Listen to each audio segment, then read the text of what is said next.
welcome back to the Ultimate Diecast Garage, where today we're unboxing and reviewing 3 more inno64 models.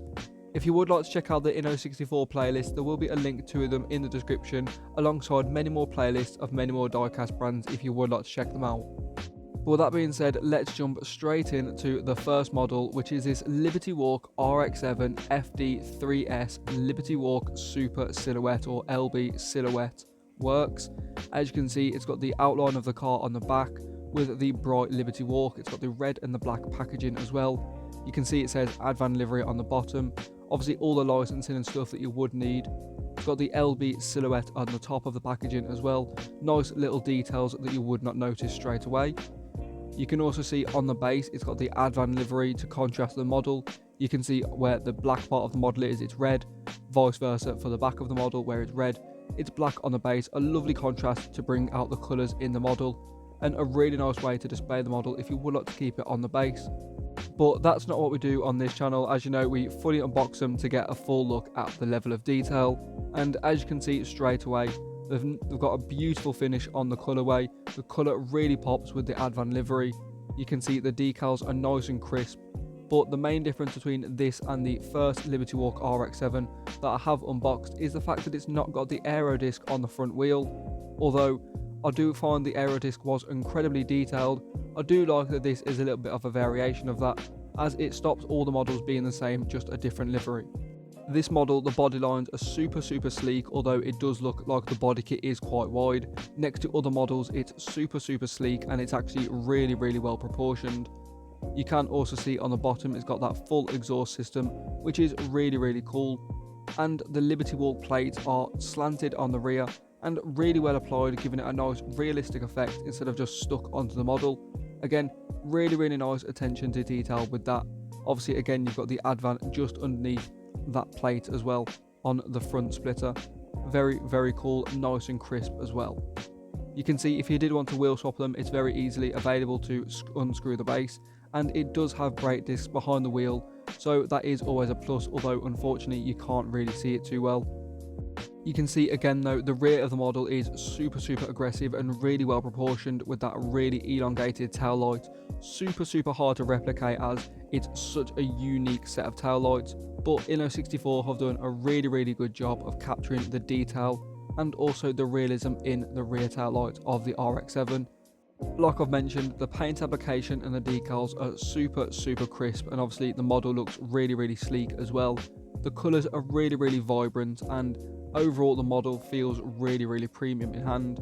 Like I say, the models are static, but there is also a level of detail on the interior as well. With the red bucket seats, it does have a roll cage and also a little bit of detail on the dials and dashboard. Not tons, but inno64 are definitely stepping up the game with their interiors, as you will see in the upcoming models. But here you can see again the rear plate on a slant, which again just adding to the realism instead of it just being flat. Obviously the rear plates on Japanese cars, especially modified ones, tend to be a bit slanted, and again looking very close to the real car. Inno64 doing an absolutely great job. Let me know what you think in the comments down below. But that now brings us on to the second model of the video, which again is already a casting we have checked out on the channel, which is this Liberty Walk 308 GTB. You can see coming in the white packaging to match the car, with the 308 silhouette on the back and also the car as well. You can see on the bottom all the details again, and the checkered flag which is on the base also continuing on the sleeve as well.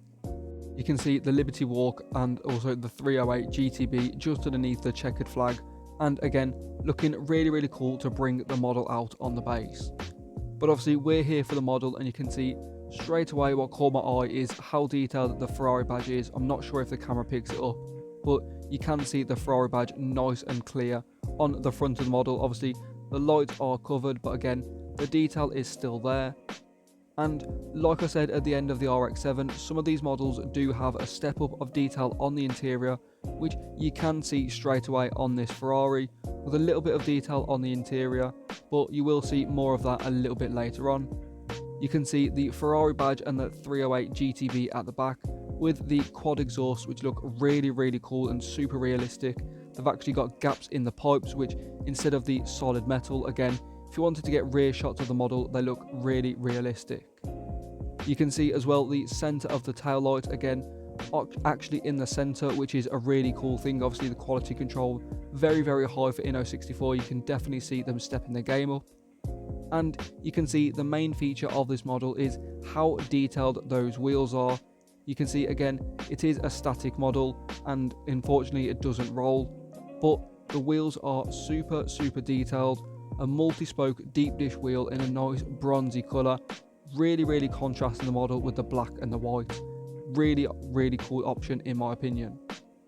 You can also see that really classic indicators and light on the front of the bumper. Very classy and very cool, and it looks super retro. Very good job choosing the right colours to get that looking the nice retro Ferrari look. But you can also see the body lines and the proportion is really good with this model.